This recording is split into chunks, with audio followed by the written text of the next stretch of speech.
చాలా మందికి ఆహ్, ధ్యానం అనగానే ఏమనిపిస్తుంది? బహుశా ఎక్కడో హిమాలయాల్లో అవును.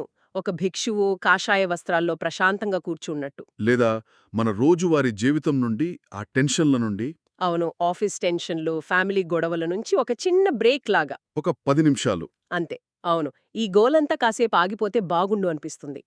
ధ్యానం అంటే ఈ వాస్తవికత నుండి పారిపోవడానికి ఒక షార్ట్‌కట్ అని చాలామంది అనుకుంటారు.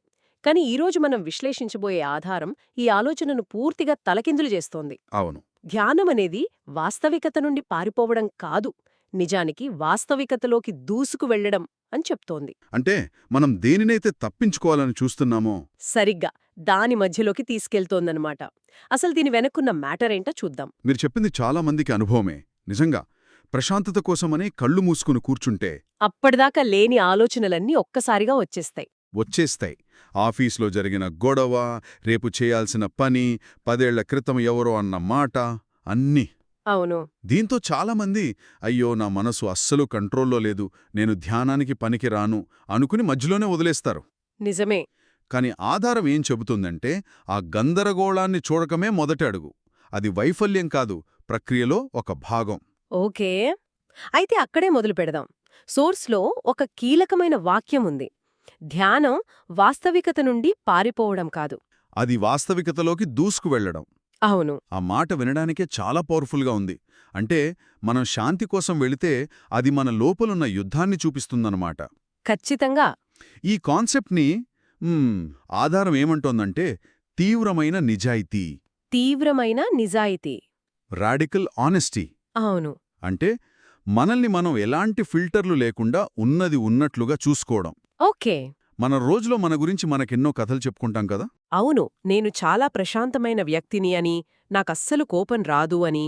సరిగ్గా ధ్యానం చేసేదేంటంటే ఈ కథల వెనుక ఉన్న అసలు నిజాన్ని మన ముందు పెడుతుంది. ఇక్కడే సోర్స్‌లో ఒక మాట ఉంది. అది నాకు చాలా ఆసక్తిగా అనిపించింది. చెప్పండి. అదేంటంటే, అక్కడ ఏది ఉందో అది ఉంది.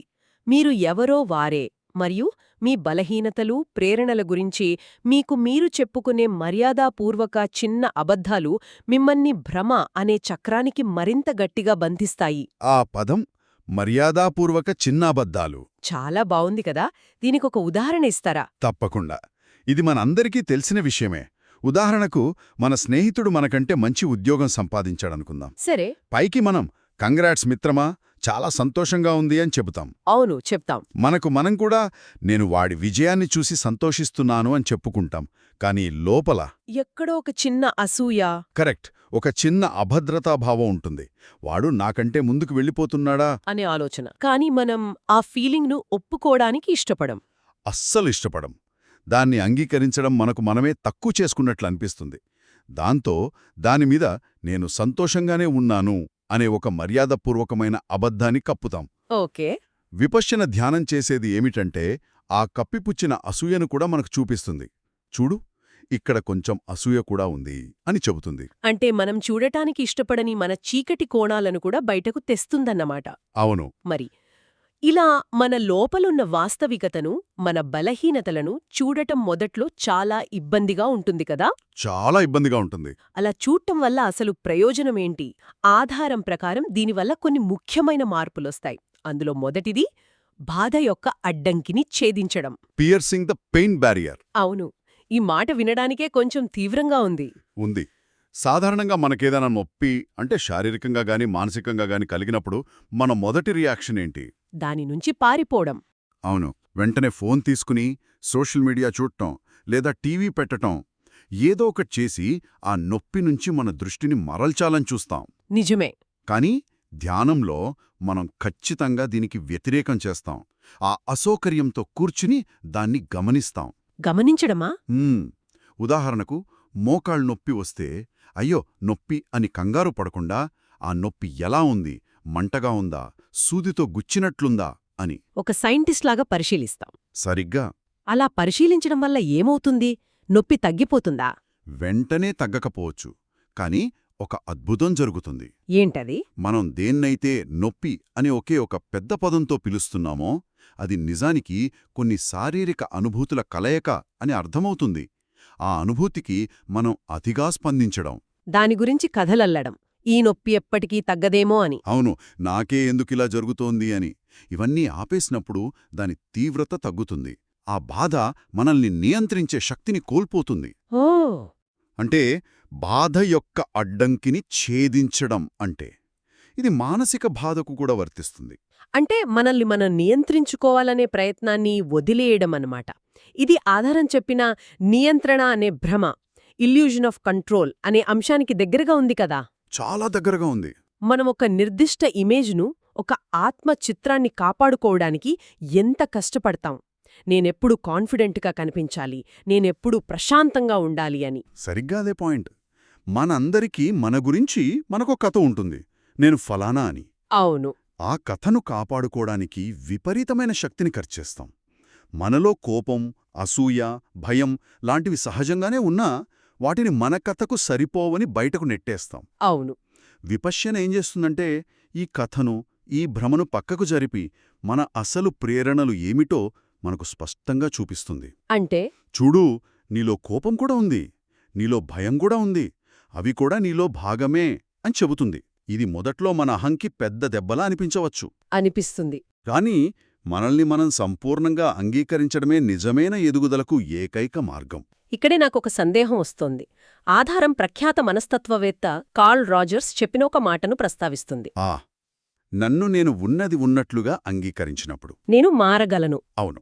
ఈ మాట వినడానికి బాగుంది, కాని ఆచరణలో ఇదొక పెద్ద వైరుధ్యంలా అనిపిస్తుంది. ఎలా? నాలో ఒక బలహీనత ఉందని, ఉదాహరణకు నేనొక సోమరి అని అంగీకరిస్తే దాన్ని మార్చుకోవాలనే ప్రేరణ తగ్గిపోదా? నేనింతే అని సరిపెట్టుకునే ప్రమాదం లేదా? ఇది చాలా మంచి ప్రశ్న. చాలా మందికొచ్చే సందేహం ఇదే. అవును. అంగీకారమంటే నిస్సహాయంగా లొంగిపోవడం కాదు. అంగీకారమంటే వాస్తవికతను గుర్తించడం. రెసిగ్నేషన్ కాదు, రెకగ్నిషన్. కరెక్ట్. ఈ రెండింటికి చాలా తేడా ఉంది. ఉదాహరణకు మీ కారు టైర్ పంక్చర్ అయిందనుకోండి. సరే. మీరు అయ్యో టైర్ పంక్చర్ అయింది అని అంగీకరించకపోతే ఏం చేస్తారు? లేదు లేదు, నా కారు బాగానే ఉంది అనుకుంటూ అలాగే నడపడానికి ప్రయత్నిస్తే కారు ఇంకా పాడవుతుంది. అవును. మొదట అవును, టైర్ పంక్చర్ అయింది అనే వాస్తవాన్ని మీరు అంగీకరించాలి. ఆ అంగీకారం మిమ్మల్ని అక్కడే ఆగిపోయేలా చేస్తుందా? లేదు, దాన్ని మార్చడానికి ఏం చేయాలో ఆలోచిస్తాను. సరిగ్గా. అది మిమ్మల్ని సమస్యను పరిష్కరించే దిశగా నడిపిస్తుంది. అంటే స్టెప్ని మార్చడమో, మెకానిక్ను పిలవడమో చేస్తారు. సమస్య ఉందని ఒప్పుకున్నప్పుడే దాన్ని పరిష్కరించగలం. మన బలహీనతల విషయంలో కూడా అంతే. అవును, నాలో సోమరితనం ఉంది అని నిజాయితీగా అంగీకరించినప్పుడు దానితో పోరాడటం ఆపేసి దాన్ని అర్థం చేసుకోవడానికి ప్రయత్నిస్తాం. ఆ సోమరితనం ఎందుకొస్తోంది అని మూలాల్లోకి వెళ్ళగలుగుతాం.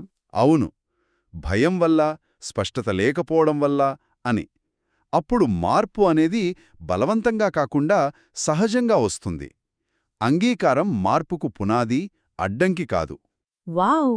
ఆ పోలిక చాలా బాగా వివరించింది. అంగీకారమంటే వాస్తవాన్ని చూడటం, లొంగిపోవడం కాదు. అంతే.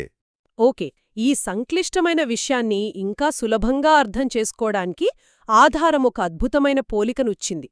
ధ్యానాన్ని గాయాన్ని శుభ్రం చేయడంతో పోల్చింది. అవును. ఈ పోలిక గురించి కొంచెం లోతుగా మాట్లాడుకుందాం. ఇది నిజంగా ఈ మొత్తం చర్చకు గుండెలాంటి పోలిక. మన మానసిక సమస్యలు, మన బాధలు ఒక మురికి గాయంలాంటివి అనుకుందాం. సరే.